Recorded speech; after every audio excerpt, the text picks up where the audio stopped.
Welcome to the Awakening to Abundance podcast. I'm your host, Athena.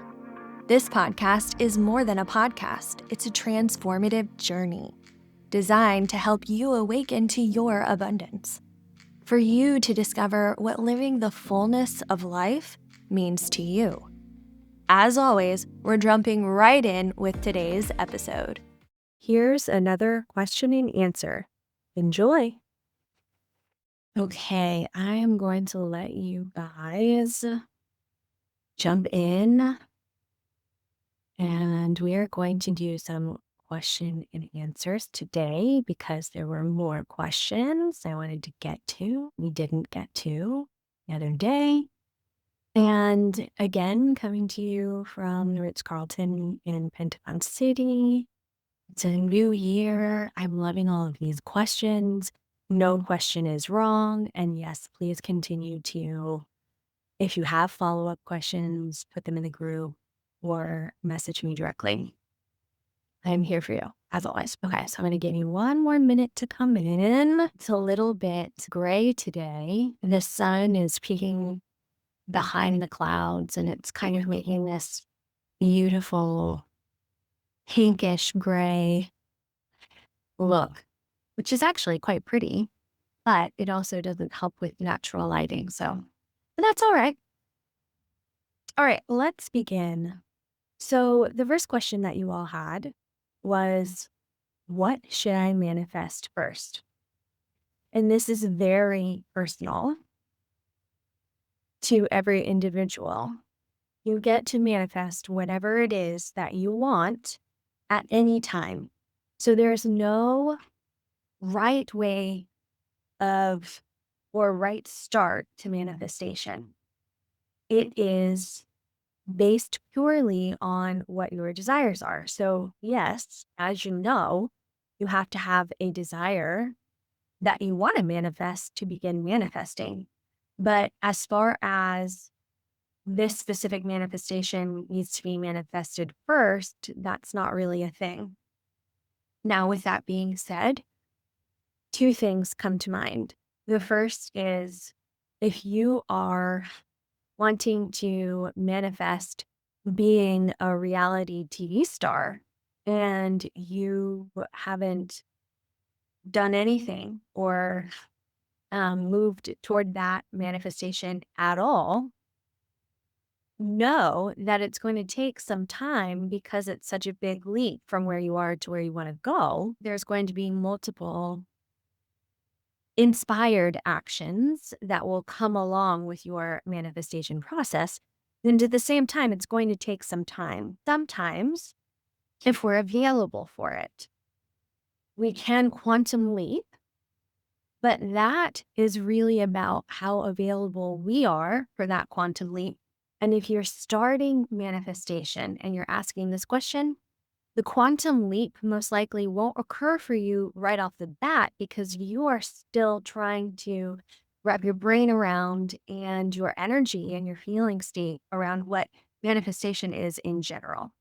Start with something that you desire to be manifested that is small and attainable so that way you can kind of get, I won't say instant feedback, but more quick feedback that you can start training your brain. You can start training your feelings, your energy to align with the belief that manifestation works and that it can work for you. Also, the second thing that it brings to mind is when we first start to manifest, oftentimes, no matter if we are trying to align to our most authentic self or not, often our desires tend to be a little bit more surface level, which is a fine place to start. And when I say surface level, I also mean the hierarchy of needs.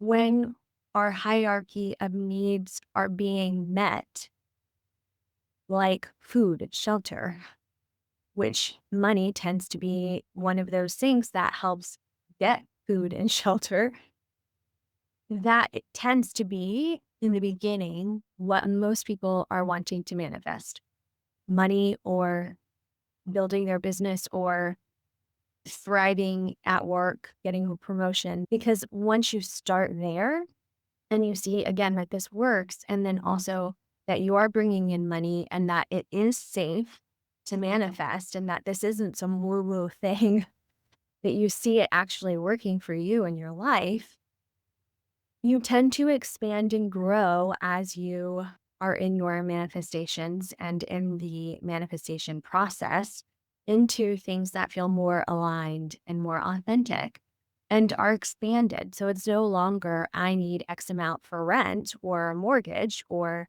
to feed my family, all things that are definitely good desires to have manifested. But you'll see how they transform and transcend from there. So everyone starts where they're meant to start, and everyone has the manifestation process and journey that they are meant to have. So again, what should I manifest first?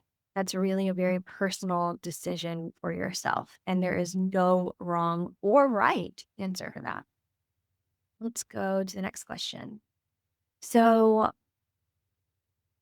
why isn't manifestation working? Okay. Like most of these questions, a lot of the questions will have multiple answers. And this is very personal too, honestly. Even the question, actually, when it says manifestation isn't working, manifestation is always working. So, in a sense, that question is not even a real question. Meaning that, like, you're always manifesting. We talked about this before. You are always manifesting every second of the day of your life. And what you are manifesting is what you believe is possible and available for you. So, whatever inner thoughts, feelings, beliefs say is available to you is what is being outpictured in your life. So, manifestation can feel like it's not working, but it actually is. It's just giving you more of what you believe. So if you have a desire that you're wanting to manifest and it's not coming, it's not quote unquote working, then there is something that you need to do with your thoughts and your feeling state and your energy to move you into the belief that the desire you have can be manifested. And we talk a lot about that in a lot of my courses with the 3 pillars of manifestation and the 4-step method of seeing, observing what those limiting beliefs are and working through those. So that is really where the nitty gritty comes into, also being able to observe when your mind says this manifestation is not working. Why isn't it working? To really observe, what is the next thought that you have?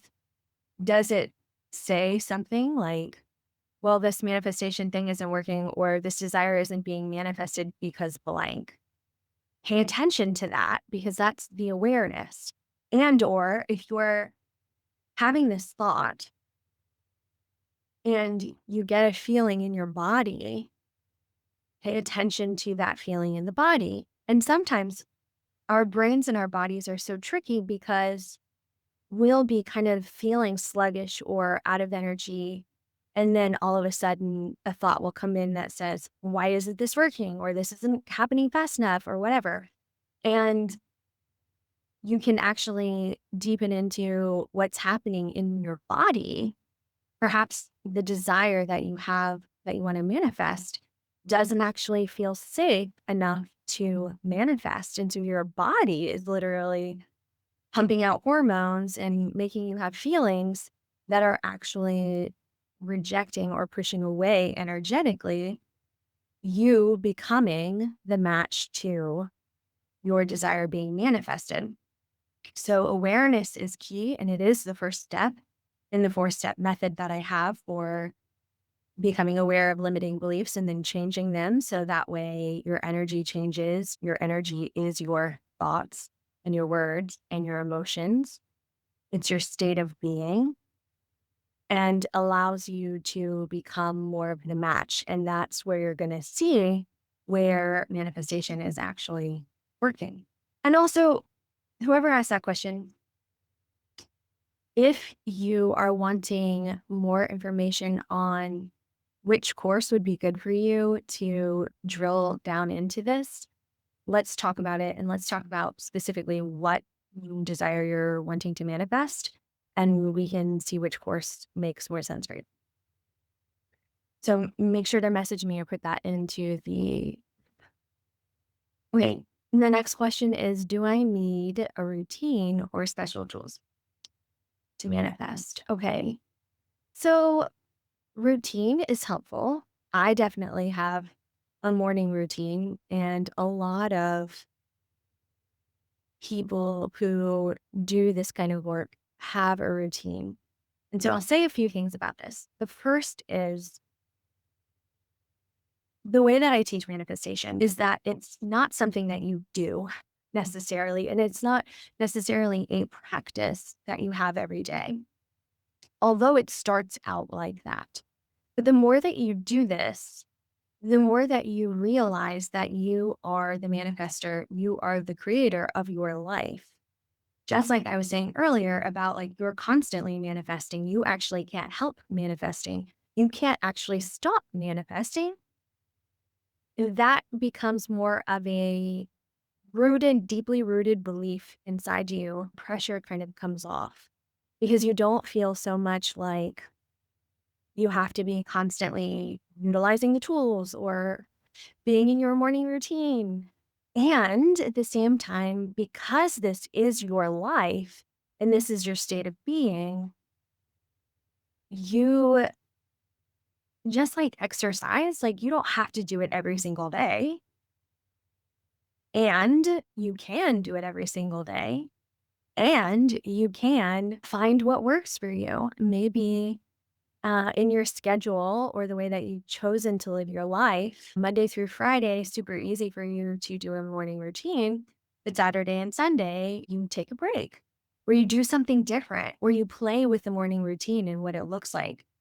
And you play with it whenever you need to, whenever you want to do something different or experiment with something different. And you allow yourself to do that because, again, this isn't something that will ever end. This is who you are. And so, just like everything else in life changes, the tools that you use or the routine that you have will change over time. And you get to decide what that looks like.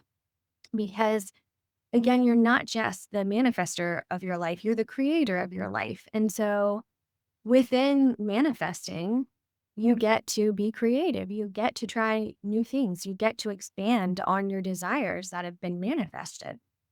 So try to think about this life as a long, beautiful life, and that you get to create, manifest every single day exactly what you want, and allow yourself to be more in the flow of that.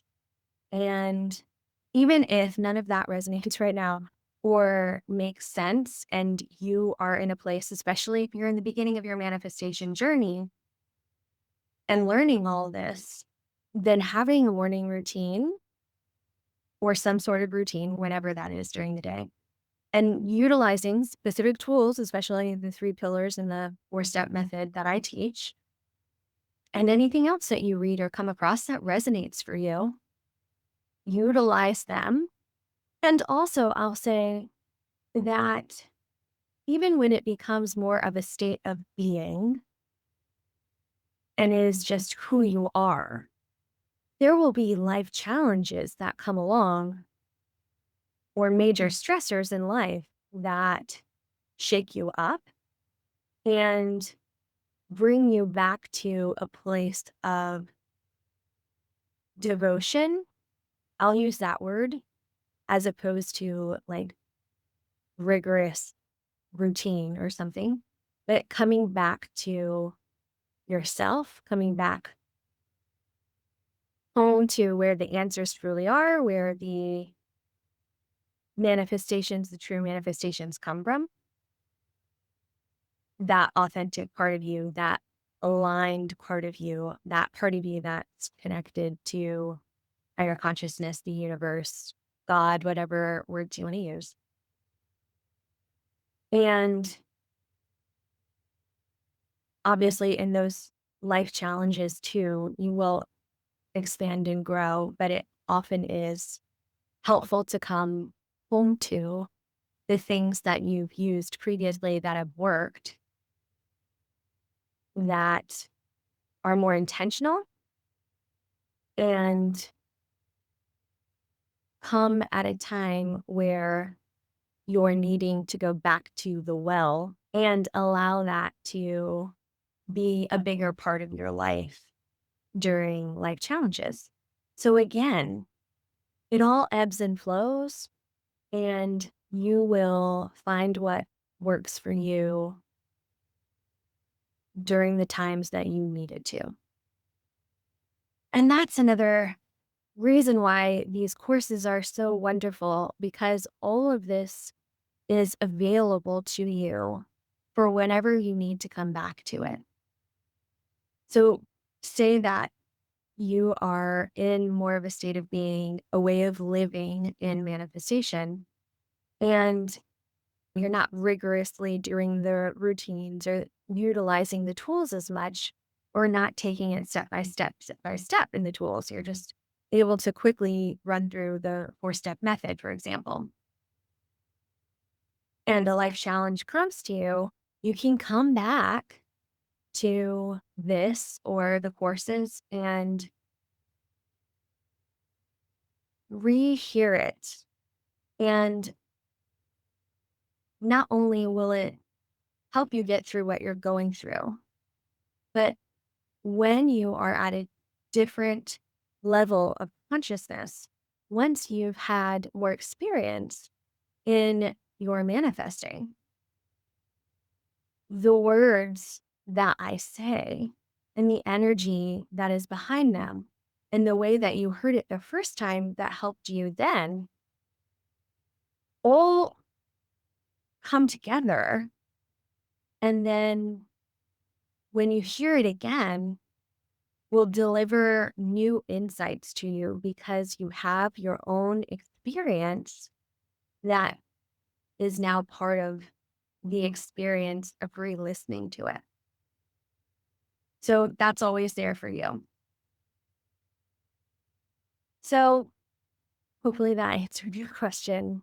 Yes, in the beginning, a routine and special tools is important. And of course, that you get to experiment with that at any point in life, doing what feels good. Thank you for listening to this podcast episode and being part of this community. I want to hear from you. Did something resonate with you in this episode? Are you experiencing awakenings or synchronicities in your life? Email me at podcast@abundancewithathena.com or DM me on Instagram at abundancewithathena and share with me your stories.